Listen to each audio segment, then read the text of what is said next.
All right, you can begin. Awesome. Hi, everybody. I'm excited to kick us off by talking about my dissertation work on how turnover and introgression shape the dynamic evolution of a balanced sexual mimicry polymorphism. So, biologists have long been fascinated by variation, since without variation, evolution can't occur. But this presents a paradox. If natural selection favors the best phenotype, shouldn't variation be quickly lost? It's puzzling then that we observe persistent variation in traits with likely major fitness consequences. This observation has fueled some of the long-standing debates in evolution surrounding the question, what explains the persistence of functional variation within species? An extreme example of persistent variation is when the same polymorphism segregates in multiple related species. These so-called trans-species polymorphisms have long been considered evidence of long-term balancing selection. Under this model, the variant originates once in the common ancestor and is maintained during and after speciation. Transspecies polymorphic phenotypes take many forms, including immunity, mating system type, and other life history traits. And their prevalence across the tree of life could suggest that balancing selection might be underappreciated. But there's also a growing appreciation that transspecies polymorphisms could reflect other evolutionary histories. So in addition to the standard model where a variant arises ancestrally and is maintained by balancing selection, a variant could arise more recently and spread via introgression, or similar traits could evolve independently through changes at the same gene or at entirely different loci. So it's still unclear how often these transspecies polymorphisms reflect long-term balancing selection versus other mechanisms. And disentangling this question is critical to understanding the role of balancing selection in evolution. But answering this question requires knowing both the genetic basis and evolutionary history of a polymorphic phenotype in multiple species, which is rare. But swordtail fish in the genus Xiphophorus offer us a unique opportunity. This group displays striking variation both across, but also within species. Combined with its small genome and easy husbandry, Xiphophorus is a powerful system to understand the origin and maintenance of polymorphisms. Today, we're going to focus on a more subtle but nonetheless important trait called the false gravid spot. The false gravid spot is a male-limited polymorphism that's phenotypically similar to the gravid spot that females of these species develop when they're pregnant. It's long been considered a sexual mimicry phenotype. This trait is polymorphic in 9 Xiphophorus species across 2 clades, the northern swordtails in yellow and the platyfish in brown. These groups diverged about 6 million years ago, which in generations is similar to some of the most famous cases of balancing selection, like the primate MHC. Not only have these species diverged genetically, but they've also diverged phenotypically, despite sharing this polymorphic spotting pattern. So today, I want to showcase how we've used this transspecies polymorphism to gain insight into the origin and maintenance of functional variation. We'll look at this trait's function, its genetic basis, its evolutionary history, which includes both turnover and introgression. So starting with function. Given this spot appears involved in sexual mimicry, we hypothesize that it might affect social interactions. So to assay female preference for this trait, we ran a dichotomous choice test using computer animations of fish with and without spots. I measured time spent that females spent in each zone next to the animation as a readout of preference. To test male-male interactions, I recorded an open field trial and scored aggressive and courting interactions. I found that the spot strongly influenced social interactions. Having a spot appeared to reduce the aggression that males received from other males. On the other hand, it increased the amount of courtship that males received from other males. But in contrast, females strongly preferred to associate with unspotted males. So we hypothesize that this interplay of these potential costs and benefits may maintain this trait in nature. But regardless, our data strongly suggests that the spot is functional and modulates social interactions. So we next set out to investigate the genetic basis of the false gravid spot at a genus-wide scale. In my recent work, I mapped the genetic basis of the false gravid spot in one northern swordtail. The GWAS peak localized to a non-coding region upstream of the known pigmentation gene KIT ligand. This gene is linked to melanocyte migration and homeostasis in diverse species ranging from fish to mice to humans. When I analyzed SNPs in the GWAS peak, I found that linkage disequilibrium in the region was surprisingly high, possibly suggesting that there might be presence of a structural variant.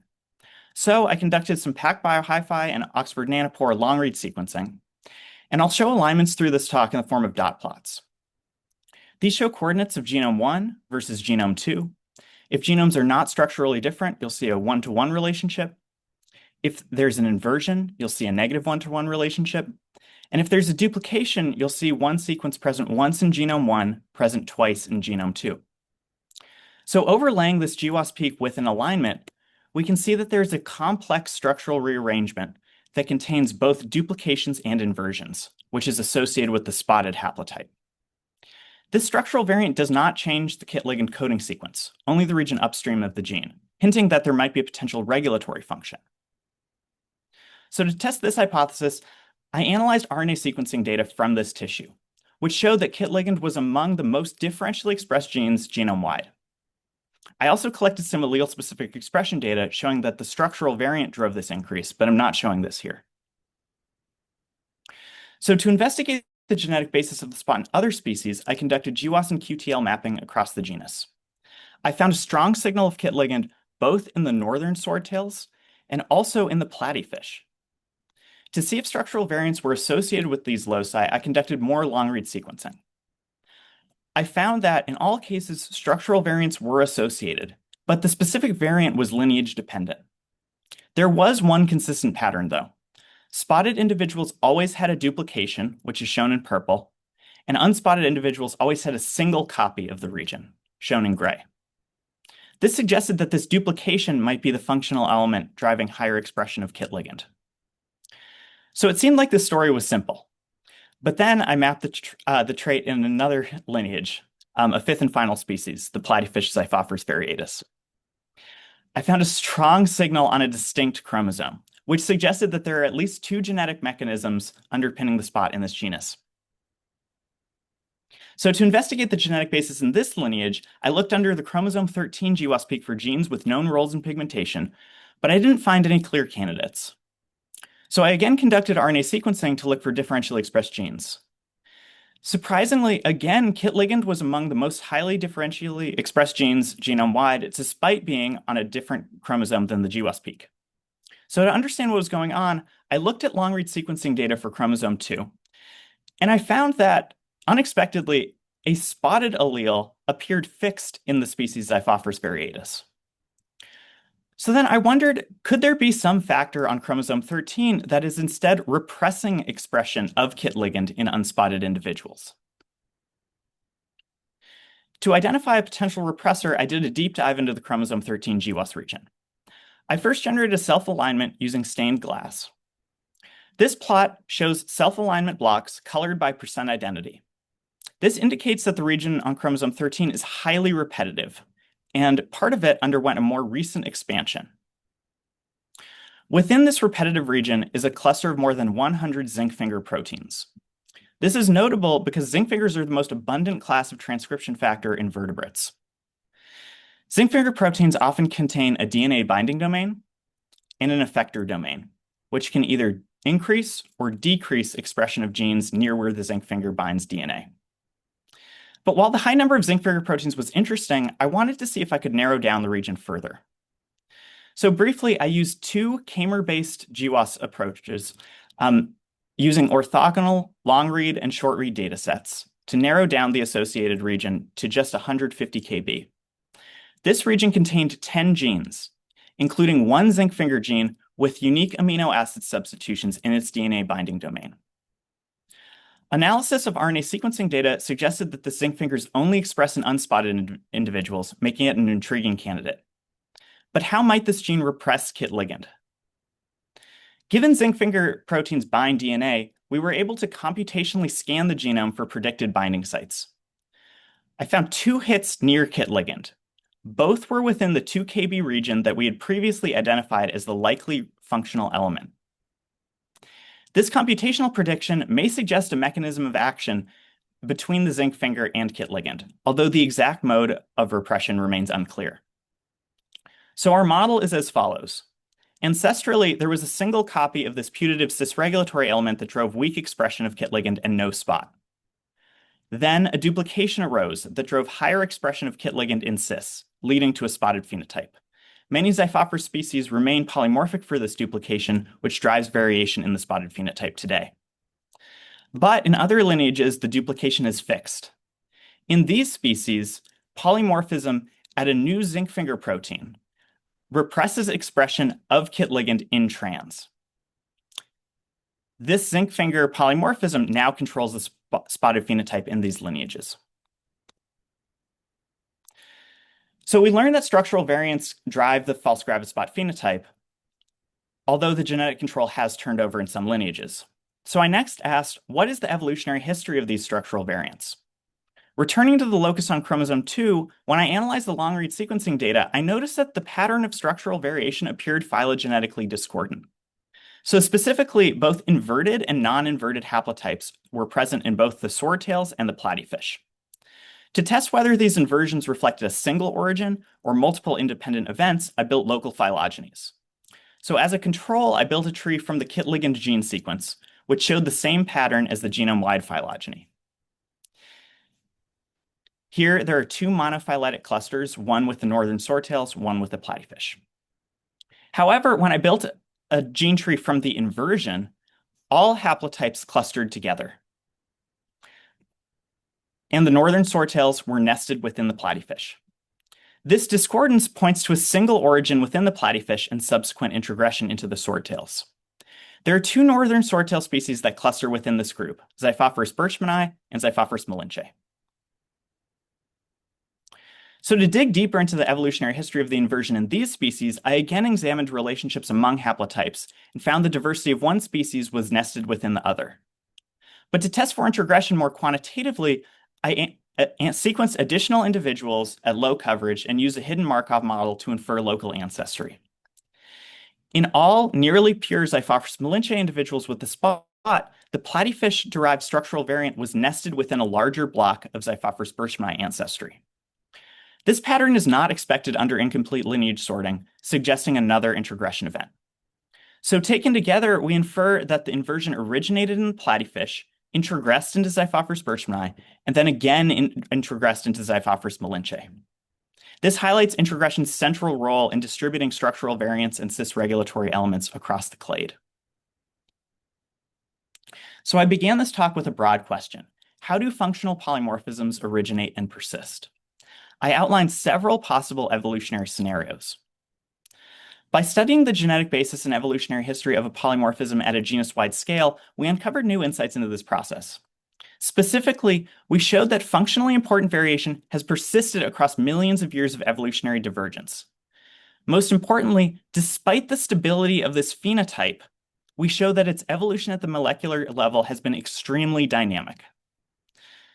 This work on the false gravid spot challenges longstanding assumptions about the forces driving persistence of variation over long timescales and shows that both turnover and introgression can fundamentally shape the process.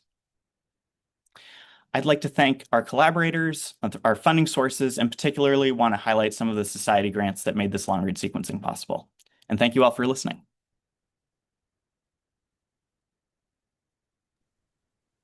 All right, so we got about a minute for any questions if anyone wants to raise their hand and ask one.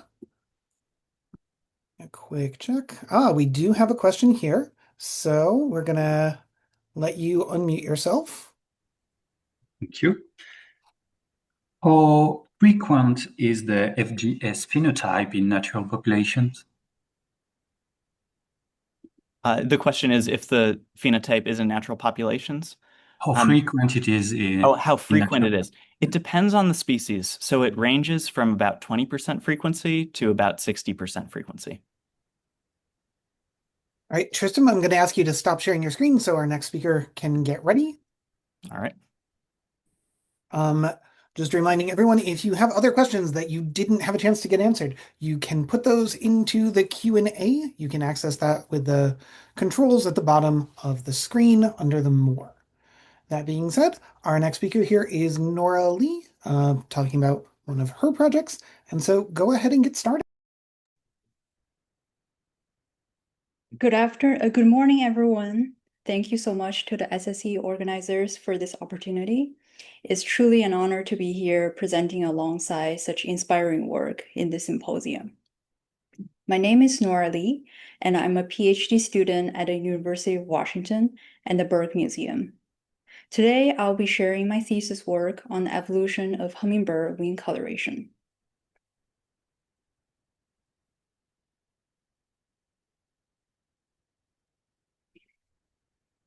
Most of us think of hummingbirds as colorful, which couldn't be more true. But usually, as we're talking about the body plumage. What originally sparked our lab's curiosity was species like this female gray sapphire wing, where the underwing flashes striking blue color during flight, and the bird briefly pauses its wings during upstroke. This raises a simple question. Is that color just incidental, or could wing color itself be biologically meaningful?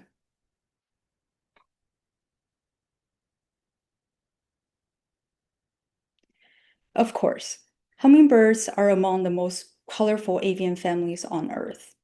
They occupy an extraordinary range of avian color space, much of which is expanded by structural coloration, especially iridescent colors. But despite all this attention to hummingbird color, we've mostly ignored one major surface: the wings. Most comparative plumage studies focus on body patches such as the gorget, the crown, belly, and back, exemplified by this diagram here, developed by Dr. Juan Pera in 2010. But wings are typically excluded. Part of this is practical. Museum specimens are often prepared in ways that obscure wing surfaces. However, wings are fundamentally different from body plumage in its function. There are aerodynamic structures under strong functional constraints. Here, I'm pointing to the black primary feather tips on this garnet-throated hummingbird, which has a high concentration of melanin pigments that not only gives a black color, but also strengthens feather through rigidity and durability, while potentially also serving as visual signals during flight displays or social interactions. So all this creates a major gap. We know remarkably little about how wing color evolves. So my study sampled wing coloration in 64 species of hummingbirds across the family. By sampling across 7 out of the 9 major hummingbird clades and using a comprehensive family phylogeny built by McGuire and co-authors in 2014, we can ask macroevolutionary questions rather than species-specific ones. I like to note that Mountain Gems and Patagonia are the 2 clades not sampled in my study due to specimen unavailability. My guiding questions here are: what shapes hummingbird wing color evolution? And how constrained is that evolution by shared ancestry? To approach this, I tested several biologically motivated predictors. Elevation and habitat were included because prior comparative work on hummingbird body plumage has shown that environmental context can shape wing coloration.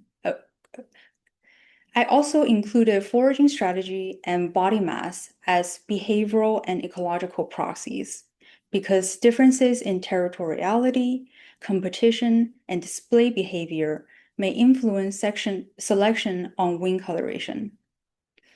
Because color is inherently multidimensional, I use a combination of multivariate and trait-specific analyses to answer these questions. To quantify color, we measure museum specimens using reflectance spectrometry. For each wing, I sample 7 standardized points spanning primaries, secondaries, and coverts. Because iridescent color changes with geometry, measurements were taken across 7 angles at each point, and the angle with maximum reflectance was used for downstream analysis. This allows for standardized comparison across species while capturing biologically relevant variation.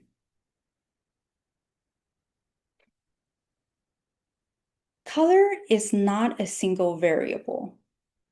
A reflectance spectrum here gives us information such as the brightness, the hue, and then the saturation. A primary peak at 520 nanometer here, for example, will give you a green hue, whereas the brightness is quantified by dividing the total area under this spectral curve by the range of wavelength that I'm looking at here. But because birds see color differently than us humans, including the ultraviolet, which we don't see, I also model color in avian tetrahedral color space using hummingbird spectral sensitivity data. And coordinates X, Y, and Z here represents how a color stimulates the 4-cone in birds, while R here represents saturation, meaning how vivid a color is to a hummingbird. So to give you a bit more direct visual, on these color bars here, saturation increases as you go up. So for my data set, I extracted 6 color descriptors, the H1, the B2, the X, Y, and Z, as well as R. In this talk, the term saturation and chroma are used interchangeably. So overall, this gives me a biologically relevant framework for understanding color variation. This phylomorphal space here helps visualize how wing coloration varies across hummingbirds. Briefly, PC1 captures broad variation in hue and brightness, whereas PC2 is strongly associated with saturation. Here, closely related species cluster around 0 in PC values, but we also see striking divergence, especially in clades like the brilliants, the emeralds, and the coquettes. One interesting pattern that emerged is that highly saturated orange pigment base color, exemplified by this shining sunbeam here, tends to occupy higher PC2 and low PC1, a different region from shorter wavelength structural color, which often include iridescent components. Lastly, the hermit family occupies a constrained region that is low in both PC values. So even before formal modeling, wing color appears structured rather than random. To test whether these color traits are phylogenetically structured, I evaluated phylogenetic signals across multiple complementary matrices.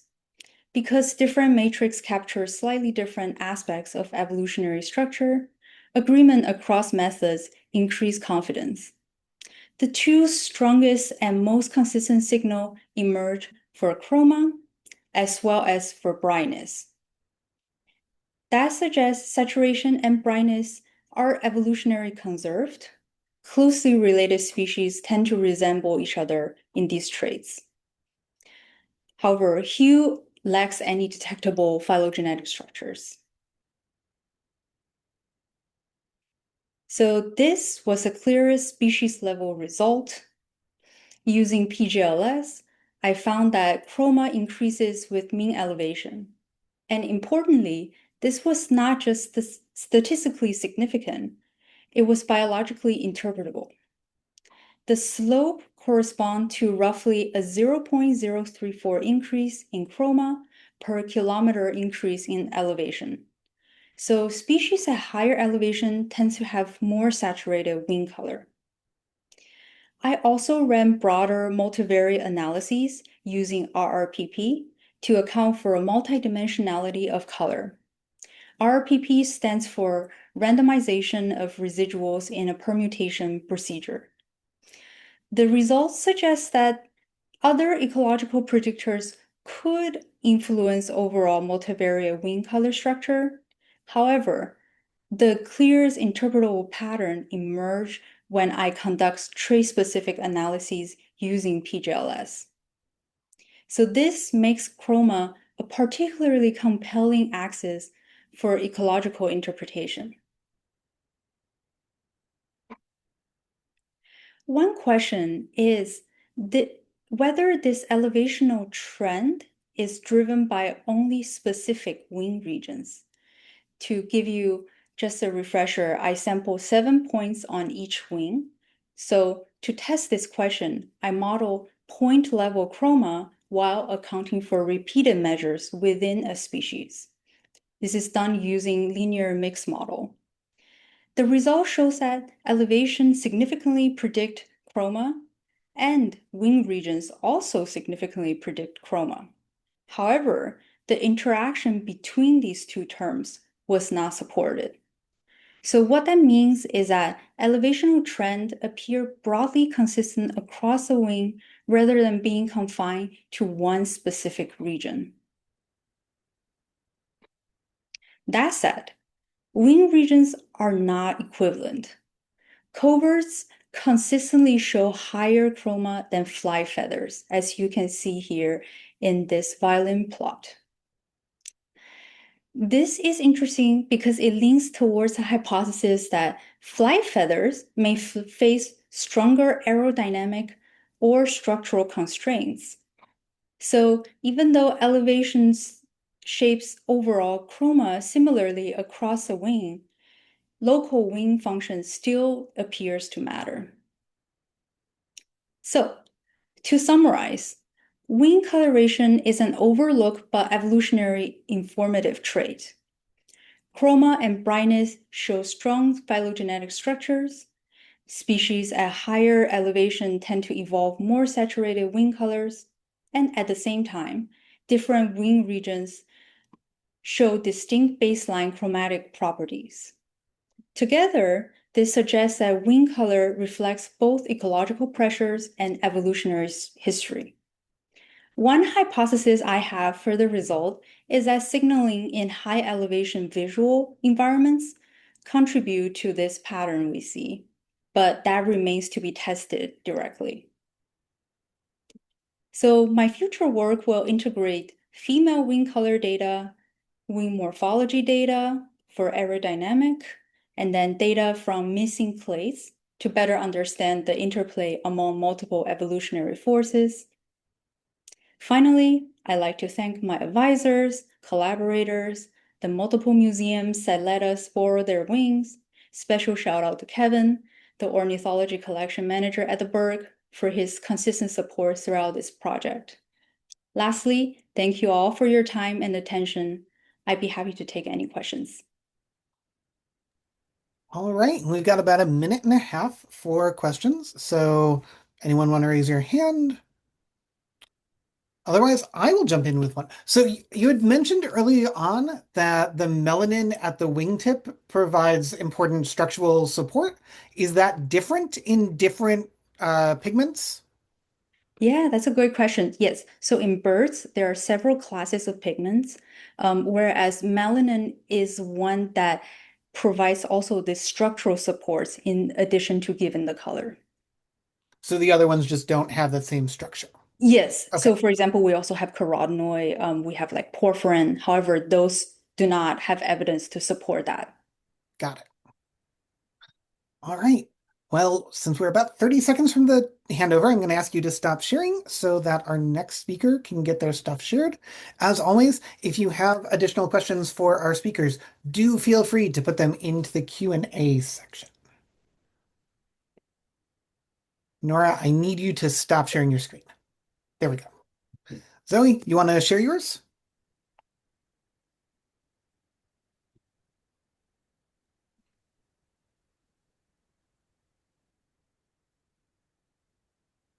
And then our next speaker here is Zoe. You can start whenever you're ready. Let me just put this here. All right, so as we've already seen in this symposium, there's all sorts of really fascinating adaptive trait variation in nature. And furthermore, as a discipline, we've done quite a good job of identifying the precise genetic mechanisms underlying a good number of these adaptations. And something across, the decades of linking genotypes to phenotypes is that we have observed that in many cases, these adaptations are underpinned by the exact same genetic mechanisms across taxa. Right? And this is despite the fact that many of these traits have an underlying genetic redundancy. So it's not that this loci is the only one that can cause this trait. There's many others that just adaptation does not draw upon. So this welcomes this question of what underlies this bias in gene reuse. Why does adaptation repeatedly draw upon the same types of genetic variation time and time again? And one hypothesis for this is that genes vary in their relative amounts of selective constraint, right? And so genes under lower constraints will accumulate more protein coding changes and thus be more likely to be involved in adaptations, right? And this question has been explored before. In particular, these plant pigment pathways are well-established models for evaluating selective constraint among genes. So what researchers will do is quantify the amount of protein evolution in these different genes within these pathways, and then see if that's associated at all with the amount of pleiotropy that that gene experiences, right? And so just as a BTW, throughout this talk, I'm going to use rates or evolutionary rate as a shorthand for this amount of non-synonymous change in each of these genes. Right, and so specifically for anthocyanins, this rate variation among these genes has been associated with pathway position. So genes that are more upstream have a lower pathway position and are under greater constraints than these downstream genes. Additionally, other folks have looked at functional class, so whether a gene is structural or transregulatory, finding that these transregulatory genes are under lower constraints than structural genes. Similarly, for carotenoids, this rate variation has also been associated with pathway position. However, all of this previous work has looked at one pathway or the other. However, in nature, both pathways contribute to trait variation, right? Both of these pathways are involved in important color adaptations like flower color and fruit color, but they have not been studied together thus far, right? In addition, right, the fact that these two pathways differ substantially in their architecture presents a really interesting natural experiment, right? We can see that for anthocyanins, many of these pigments are concentrated at the end of the pathway. It's far more linear. Whereas for carotenoids, these pigments are produced at various different points within the pathway. And so in this talk, I'm going to talk about the molecular evolution across anthocyanin and carotenoid pathways. And specifically, I'm going to answer the following questions. First, do evolutionary rates, again, or amounts of protein evolution, differ among genes within each pathway and between pathways? Does this variation depend upon relative pathway position and or functional class as these features affect a gene's pleiotropy?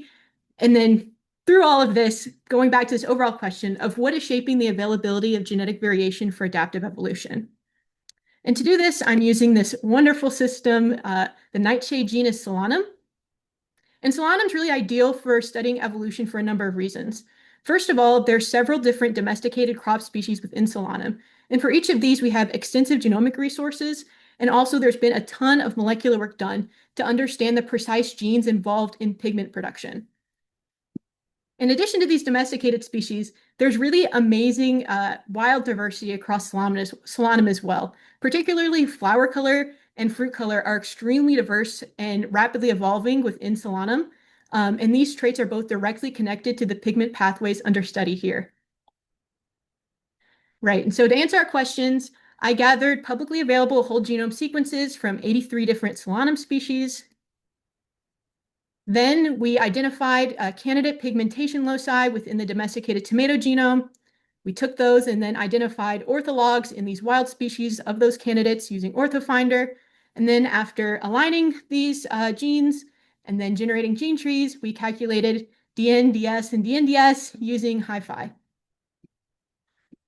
Right, and so getting into it, across my results, I'm going to show anthocyanins on the left and carotenoids on the right. And then our measure of evolutionary rates on the y-axis. So in this case, this is a global or gene tree wide measure of non-synonymous substitutions per non-synonymous site. Here across the x-axis, I have our gene IDs. And here's the values for each of those. The lighter colors represent regulatory genes, and the darker colors correspond to structural genes. And so what we see is that these evolutionary rates vary among genes as well as between the two pathways. Next, we can associate this variation with pathway position, right? So now our x-axis is relative pathway position. Again, as a reminder, these lower numbers are more upstream, higher numbers are more downstream. And surprisingly, for neither pathway, pathway position has no effect on the evolutionary rate variation in either pathway. We did the same thing for functional class, so whether a gene's transregulatory or structural, and again, we find no association with rates. You may be thinking, okay, well, those aren't the only two things that affect a gene's protein evolution. And I agree with you. And so we looked at a number of other things. We compared discrete categories of upper versus lower pathway positions. We also compared single copy genes to those that have paralogs in our data set. We also looked at background selection by measuring the number of genes within a window containing our candidate, as well as mutational target size. And absolutely none of these factors have any significant association with rate variation in either pathway. Right, and so what do we find, going back to our questions?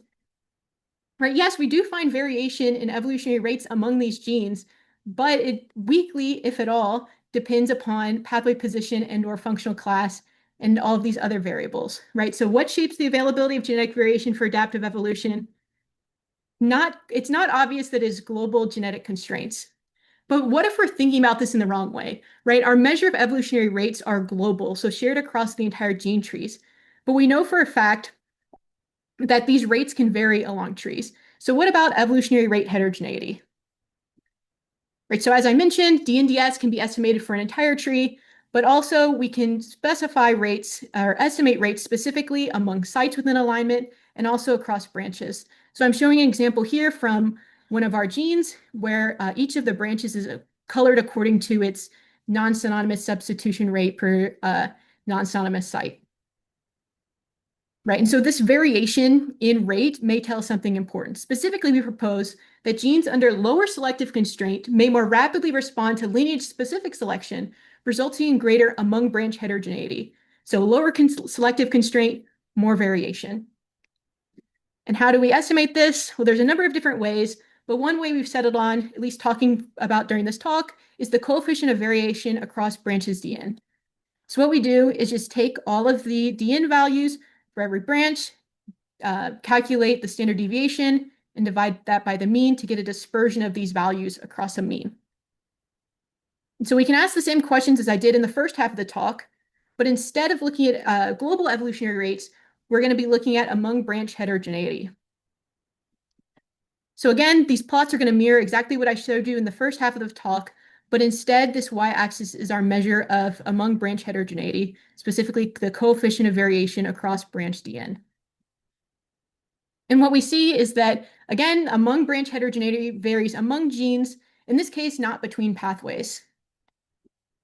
And then looking at pathway position on the top here, among-branch heterogeneity is, again, not associated with pathway position, and it's only weakly associated with functional class. And so returning to these questions, right, we do see variation in among-branch heterogeneity among these genes, but this variation is not explained by pathway position or functional class. And so it's clear, at least in our system, that these simple models of global genetic constraint are not explanatory of evolutionary rate variation. Right, and so what have we learned from all of this, right? Has the molecular evolution of these two pathways taught us about adaptation genetics as a whole? Right, well, first of all, we present two different measures of understanding genes' evolutionary rate. Right, genes have two different ways to be labile. First, they can have a high overall global rate, so the gene across lineages is evolving rapidly. Or they can have high among-branch heterogeneity, right? Where in specific lineages, like basically if provoked, the gene can evolve very rapidly, even if it's evolving more slowly among other lineages in the gene tree. Secondly, even though we see variation in both of these metrics, none of that variation is explained by simple global genetic constraints, such as pathway position and functional class, which are classical explanations for evolutionary rate variation. And so therefore, instead, we propose that lineage-specific selective conditions are more explanatory than global pleiotropic constraints. And our system provides an ideal way to be able to test this. Right, again, so I'll step back a little bit, right? This is the species tree of the Solanum genomes that we have worked on in this project. And for each of those species, we have fruit color and flower color. And so because these two dynamic traits are directly tied to these candidate genes under study, we can then test how these lineage-specific conditions, again, illustrated here by fruit and flower color, influence the molecular evolution of genes across these two pathways. This will also allow us to test alternative hypotheses, right? In this presentation, I've focused on protein evolution, but another equally possible explanation is that these trait transitions are underpinned by cis regulatory variation. So we can look at gene expression as well. Right, and so overall, what I hope to be able to do is integrate across this molecular evolution perspective I've presented here and the sort of phylogenomic perspective I've presented at the end to be able to precisely identify why and how these interesting adaptive traits are evolving. And then we'll be able to have also a clear answer for why phenotypic convergence is underpinned by pathway convergence as well as gene level convergence. So with that, I'd like to thank our Solanum collaborators, our funding sources, and then there's my contact info.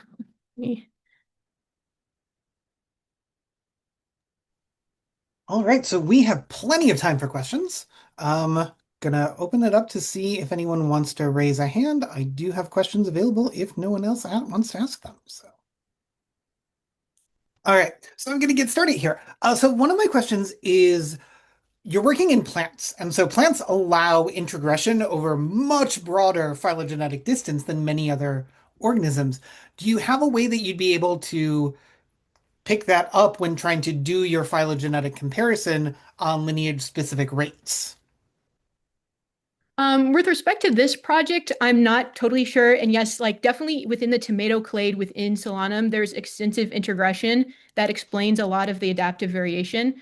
At these broader scales, like for instance, between eggplant and tomato, to my knowledge, there's not as frequent introgression. Certainly within some of the major clades, there is. But within this molecular evolution context, we don't quite yet have a way to integrate introgression. But certainly for my phylogenomics work I have planned, we can definitely test for those things. All right, and then Andrew, you are the next person with a question. Yeah, hi Zoe. Great talk. I'm curious, and maybe I just missed this in the methods, but I'm curious how you like accounted for differences in like evolutionary history of each particular species. The thing that comes to mind is like some species may have had different domestication histories that could have like artificially inflated or deflated DNDS when you compare it to like a wild, relative or something like that. That's certainly true. The majority, so only three of our genomes are from domesticated species. So overall, that's accounted for by the fact that 80 of our genomes are from wild species and are all, within the same genus. But that's a good question. Thank you. And then Prabha, you can also ask a question. Zoe, if you could stop showing your screen while you answer. Mhm.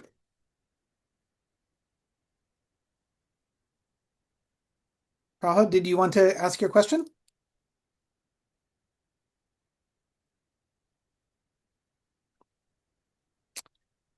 If you are speaking, we can't hear you, so I'm going to ask you to make sure that that ends up in the Q&A, so that way you do have a chance to ask your question, because right now we can't hear anything. Since we are now just about 20 seconds from the next speaker, Savanna, do you want to start sharing your screen? Yep, and can you see my slides okay? We can. Perfect. I'm going to have you hold off for another 10 seconds and then just begin. Sounds good.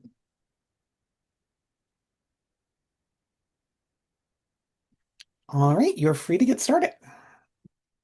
Perfect. Hello, everyone. It's great to be here. I'm Savanna. I am a third-year PhD candidate at the University of Connecticut, and I am broadly interested in the evolution of novelty. But specifically, one of the amazing novel traits that I study is the pronotal helmet of treehoppers. So treehoppers are in the family Membracidae. They are an insect in the order Hemiptera, which are often called the true bugs. And they've evolved these incredible elaborate helmets from their pronotum, which is an ancestrally flat piece of the dorsal body wall. And you can see there's just incredible diversity in the shape, patterning, and coloring of these helmets. And so naturally, evolutionary biologists have been asking for a really long time how something like this evolved. And today, the leading hypothesis is that the treehopper helmet evolved via a co-option of the wing patterning network. Co-option meaning that an existing regulatory network, like the wing patterning network, came to be expressed in a new context, like the pronotum. So in 2020, a previous student in my lab added support to this hypothesis by demonstrating that in the final nymphal instar, the developing helmet of the treehopper Intilia carinata has a wing-like transcriptional signature, meaning that in terms of gene expression, the developing helmet is more similar to the wings than to the adjacent dorsal thoracic body wall, the mesonotum. And this was surprising because the pronotum and the mesonotum are serially homologous body regions. And so ancestrally, we would expect them to be transcriptionally similar to one another. And so in this study, I dive deeper into the wing patterning network co-option hypothesis as the origin of the treehopper helmet by asking when in evolutionary time this wing-like transcriptional signature arises and when in development it arises. And so to address those questions, I used RNA sequencing to compare gene expression in 8 body regions, including the pronotum, its serial homologue, the mesonotum, the wings, and some other body regions. And I do this in 5 species, including 3 treehopper species that span the basal divergence of Membracidae, and 2 helmetless hemipteran relatives. And all of this happens over 2 developmental stages, the final nymphal instar L5 and the previous nymphal instar L4. So thinking of our first question regarding evolutionary time, we can predict that if the treehopper helmet evolved via co-option of the wing patterning network, that wing-like transcriptional signature of the helmet should only be found in treehoppers, and it should be conserved across treehoppers. So getting to what the actual data shows, we're going to be looking at these hierarchical clustering dendrograms for genes that are differentially expressed across body regions. So often you would see these attached to heat maps, and you can read them just like you would read a phylogeny. But remember here that instead of evolutionary relationships, we're looking at transcriptional relationships here. So body region samples that cluster together have more similar gene expression. And then each node is labeled with bootstrap support values here. And so this is real data from Onchopeltis fasciatus, which is one of our 2 helmetless hemipteran species. And we see this expected signal of serial homology coming through, where the pronotum clusters with the mesonotum, again, indicating that they are transcriptionally most similar to each other. And then when we look at the same hierarchical clustering in our first treehopper here, we see the pronotum jump over here to instead cluster with the wings, indicating that the pronotum is transcriptionally most similar to the wings. And so here we've captured that wing-like signature that was found in 2020. And so when we look at this hierarchical clustering in all 5 of our species here, we see that this wing-like transcriptional signature is very apparent in all 3 treehopper species, and it's absent in both of our non-treehopper species, which supports our first prediction, which is very cool. But one can imagine that in theory, in this analysis, it's possible that different sets of genes could be driving this pattern in different species. So really what we're looking for with the wing co-option hypothesis is a conserved coordinated transcriptional shift in the treehopper lineage. And so I actually tested for this by combining gene expression data into a shared one-to-one ortholog framework, and then repeating this clustering analysis on differentially expressed orthologs. And when we do that, we see that the pronotum of all 3 treehopper species clusters together with the wings of all 5 species, which again points to that conserved transcriptional shift in the treehopper lineage, which is super awesome, but our supporting evidence so far has relied specifically on differentially expressed genes, which is valuable because they should be the genes that most strongly distinguish one body region from another. But I also wanted to see if this pattern would appear in the broader expression structure. And so PCA typically would be a standard approach for something like this. But in this shared species framework here, the data is not unexpectedly dominated by a species signal. And so another approach is to use discriminant analysis on the principal components to first reduce the dimensionality of the data. And this is a common method used in population genetics. It's often called DAPC over there. And so in this discriminant analysis, we use all of our ortholog expression data to train the model to classify our samples by body region. And we are doing that with everything except the pronotum samples.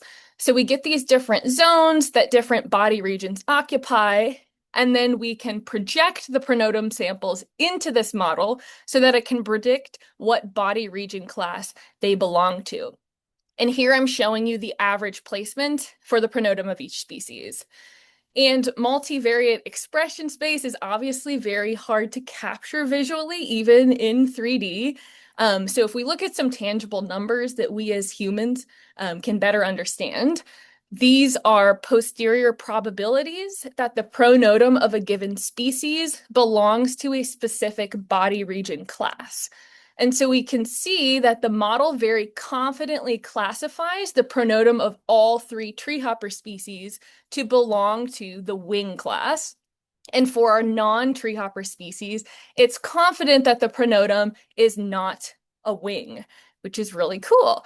And so we see through 3 different approaches that this wing-like transcriptional identity of the treehopper helmet is restricted to and conserved across the treehopper lineage. And in other words, this wing-like transcriptional identity is evolutionarily concordant with the origin of the helmet itself. And I want to quickly acknowledge that one alternative explanation that's been proposed is that this transcriptional similarity of the pronotum and the wings might actually just reflect their shared rapid growth at the final nymphal instar. And this is when tissues of adult structures like the helmet and wings are undergoing rapid cell proliferation before the final molt. And to test for this, I did repeat my analysis after removing all genes associated with growth and proliferation from the data set. And that wing-like transcriptional signature of the pronotum absolutely persists. So we're confident that the shared growth of these tissues at stage L5 is not what is driving this signal. Now, what does seem to be important as a shared characteristic of the wings and the helmet at stage L5 is that both of these tissues undergo epithelial bilayering at this stage. So in the first 4 nymphal instars, before the helmet and the wings are formed, they're just these simple structures made of single layered epithelial sheet. But at stage L5, these tissues reorganize into bilayered epithelial structures.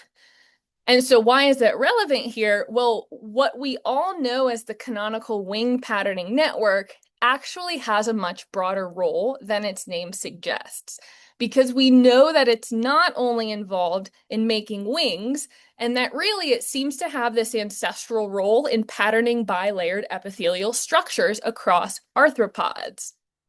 And so that brings us to our second question. When in development does this wing-like transcriptional signature arise? And given what I just told you, we can predict that if the treehopper helmet evolved via co-option of the wing patterning network, and if the wing patterning network is really a bilayered epithelial patterning network, then we would expect that wing-like signature to emerge specifically at L5 when the helmet becomes bilayered.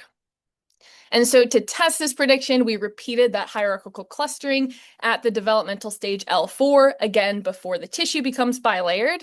And we did this in the 2 tree hoppers that we could reliably sample at this stage. And you can see that at stage L4, we no longer see a wing-like transcriptional signature in the pronotum. And instead, we recover that ancestral signal of serial homology, where the helmet is transcriptionally most similar to the mesonotum. And just as a reminder, here's that direct comparison of what we saw earlier at stage L5. So this supports our prediction that the helmet only becomes transcriptionally wing-like at the final nymphal instar L5 when the helmet becomes bilayered, which, along with our first set of results, ultimately supports co-option of the wing patterning network as the evolutionary origin of the treehopper helmet. And we have some interesting ideas about exactly how this network came to be expressed in the pronotum and why the final nymphal instar is developmentally special in the evolution of morphological novelties like this. And I'd be happy to discuss those more with anyone who's interested, and stay tuned for a manuscript. Though through this work, I certainly hope to spread enthusiasm for tree hoppers and the morphological marvel that is the treehopper helmet, as well as some inspiration to point out to everyone around you that the wing patterning network is so much more than we give it credit for. And aside from a treehopper specific story, I also really hope that this research provides a framework for answering other evolutionary questions like these, where we can think across these axes of evolutionary time and developmental time and space. And through comparison, we can do it without a priori candidate genes, without extensive genomic resources. We can do it in non-model systems, and we should be doing it in non-model systems because they are not peripheral to the study of evolutionary biology, but rather central to it. And with that, I just want to say quick thank yous to the team that organized the symposium, to my advisor, Elizabeth Jockish, for being as excited as I am about these things, all the folks that help with data collection and vetting my methods, of course, funding support for this project. And I'm happy to talk anytime about this via email, or you can find me in Cleveland, which I will be remiss if I don't mention is my hometown. So I am so excited to be heading home for Evolution this year, and I hope to see many of you there. Thank you.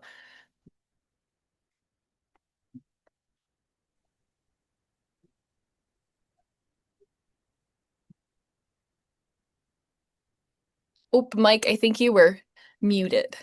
If you I'm sorry about that. So You're we good. do already have some questions. Zachary was first with his hand up. Unmute it. Do you want to ask your question? Thank you for the talk. I was curious how you think that this transcriptional commonality between the pronotum and the wings that is unique to the membracity, how that enabled or is correlated with the tremendous diversification of the pronotum, because there are other insect groups that have a pronotum that extends backwards over the abdomen, but it's not anywhere near as baroque in those. Sure. Yep. So great question. So what about exactly about this wing patterning network or the signature we're seeing is involved in all this diversity? So I would say we're pretty sure that that bilayered epithelial structure is really the key there, because it seems like that is a very clear prerequisite for this really elaborate 3D morphogenesis of different structures. So if you think of like the crustacean carapace too, there's some interesting morphology there that is involved with bilayered structure as well. So I think it's really that bilayered epithelial identity that is unique here, to getting all of those different crazy shapes.